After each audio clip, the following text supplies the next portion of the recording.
नमस्कार दोस्तों, आपका एक बार फिर से हमारे चैनल पर स्वागत है। दोस्तों, आज हम आपको बताएंगे कि शिक्षा मित्रों पर सदन में उठे सवाल पर शिक्षा मंत्री डॉक्टर सतीश चंद्र द्विवेदी ने आखिर क्या जवाब दिया। तो आइए विधानसभा में उनके बयान को सुनते हैं। तब तक के लिए अगर आप चैनल पर नए हैं तो हमारे चैनल को सब्सक्राइब कर लीजिएगा, साथ ही बेल आइकन को दबा दीजिएगा, क्योंकि शिक्षा मित्रों से जुड़ी कोई भी अपडेट हमारे चैनल पर सबसे पहले अपडेट होती है। तो चलिए देखते हैं।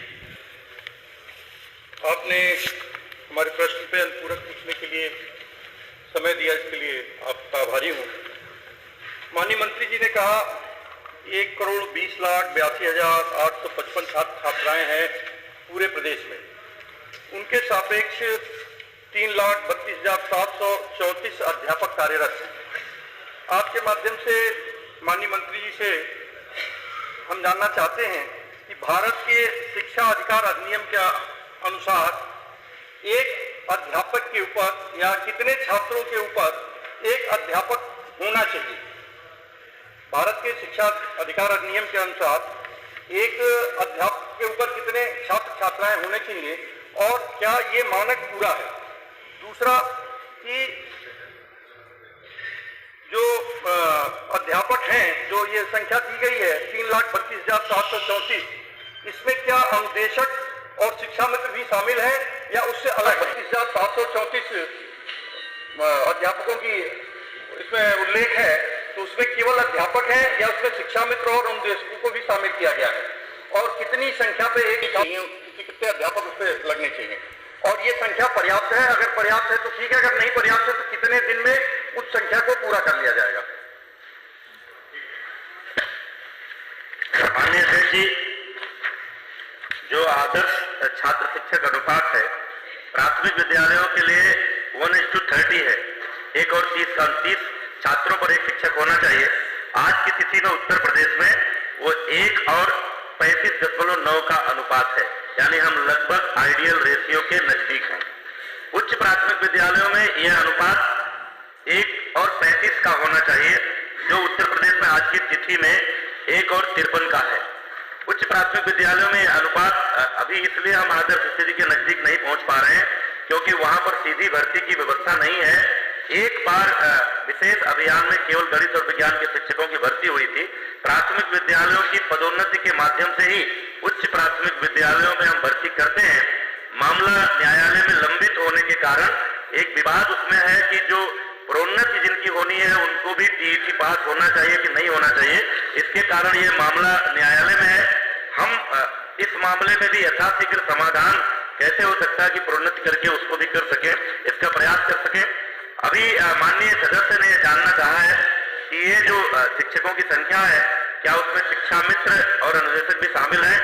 जी हाँ अध्यक्ष जी, शिक्षा मित्र और अनुदेशक भी अध्यापन के कार्य के लिए ही रखे गए हैं, इसलिए वह संख्या भी इसमें शामिल है। शिक्षा मित्र और अनुदेशक भी अध्यापन के कार्य के लिए ही रखे गए हैं, इसलिए वह संख्या भी इसमें शामिल है। और आपके माध्यम से एक और जानकारी माननीय सदस्य को, पूरे सदन को और पूरे प्रदेश को देना चाहता हूं कि हमारी उत्तर प्रदेश की योगी सरकार ने अप्रैल 2017 के बाद से लेकर अब तक उत्तर प्रदेश में गुणवत्तापूर्ण शिक्षा प्रदान करने के लिए और छात्र शिक्षक अनुपात को आदर्श स्थिति में पहुंचाने के लिए 1,19,287 शिक्षकों की भर्ती की है।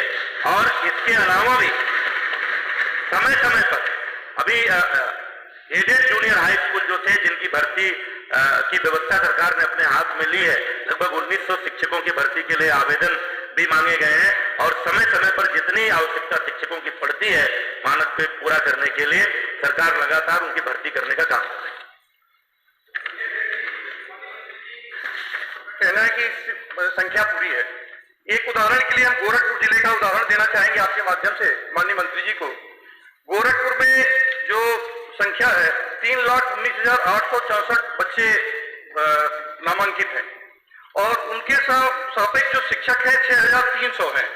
तमाम ऐसे विद्यालय हैं जहाँ पे एकल व्यवस्था है, एक ही शिक्षक है, कहीं पे 2 हैं, जहाँ पे 7 शिक्षक चाहिए, 8 शिक्षक चाहिए, लेकिन कहीं 1 है कहीं 2 है। और शिक्षकों की, शिक्षा मित्र और अनुदेशकों के बाद भी भारी कमी है। तो उस हालत में उन बच्चों का कैसे कल्याण होगा? एक जिले का केवल उदाहरण है जहाँ पे जिले का, हम अपने जिले की बात कर रहे हैं, गोरखपुर जिले की। द्विवेदी जी ने पूरे जिले का और पूरे प्रदेश का बताया। तो हम मानक है 1 पे 30 का या और 1 पे 35 का, तो उसके हिसाब से कितना कर रहे हैं आप? वो तो खुद कह रहे हैं ना कि हम मानक। माननीय मंत्री जी कह रहे हैं कि जो प्राइमरी शिक्षा है उसमें पूरे है और जो जूनियर है उसमें कम है, तो वो कब तक, अगर जो कम है वो कब तक पूरा कर लिए जाएंगे?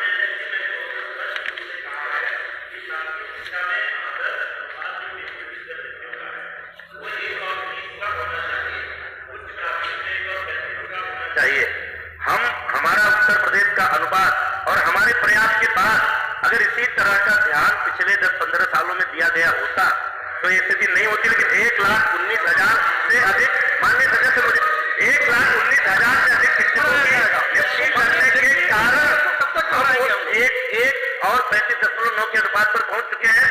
लगातार उसको सुधार की कोशिश कर रहे हैं। मैंने पूरे प्रदेश का मुझसे पूछा गया था अनुपात, ये मैंने औसत बताया है। जो बात किसी एक जनपद की कर रहे हैं, अभी हम समर वेकेशन में, चूंकि स्कूल खुल चुके हैं, हम बीच में कोई समायोजन नहीं कर सकते।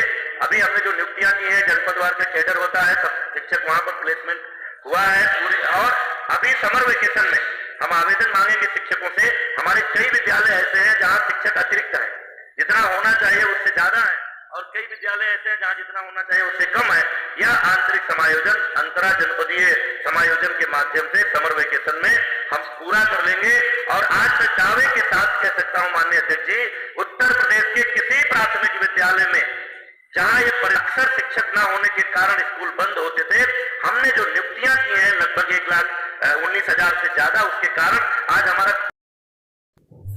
तो हमारी आज की वीडियो यहीं पर समाप्त होती है। वीडियो कैसी लगी इसके बारे में आप हमें कमेंट करके ज़रूर बताइएगा। साथ ही अगर आप शिक्षा मित्रों से संबंधित सभी अपडेट लगातार जानना चाहते हैं तो हमारे चैनल को सब्सक्राइब करके रखिएगा, क्योंकि शिक्षा मित्रों से संबंधित कोई भी अपडेट अगर सबसे पहले आती है तो सबसे पहले हमारे चैनल पर अपडेट कर दी जाती है।